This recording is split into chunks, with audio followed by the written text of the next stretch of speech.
Promise program is sort of an early intervention program. We try to target children's development of skills at a young age. Many of our children fall somewhere along the autism spectrum, which means that they have delays primarily in speech and language, but also in social communication areas.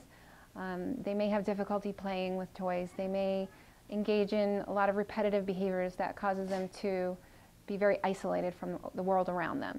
And traditionally, in the past, it's been very difficult to find ways to bring those children out of their own inner world and into a world where they can learn and be part of society.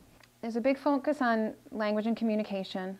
So depending on what the child's needs are, it's very individualized. So if a child doesn't yet know how to ask for what they want, we'll spend a good part of the day working on that, just teaching them how to say, what kind of snack they want or what their type of activity they want to do. Do they want to play with books? Do they want to play with Play-Doh? The other things that we work on are play skills. Sometimes they really need to be shown how to play appropriately with toys, and to find other ways to fill their free play time with purposeful activity.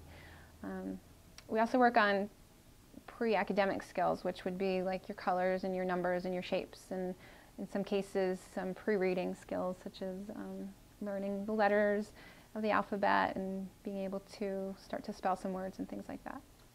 The Promise program is age anywhere from about 3 years old to about 5 years old. It depends on when the child's birthday falls.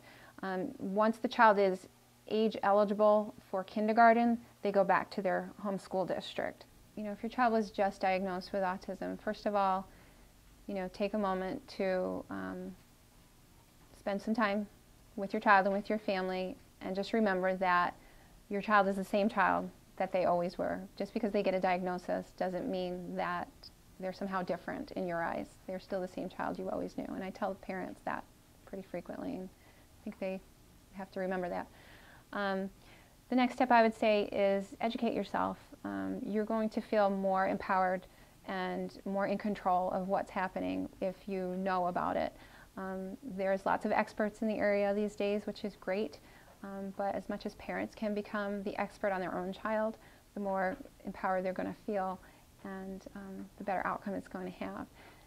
The other thing I would say really is just make sure that you're taking care of yourself.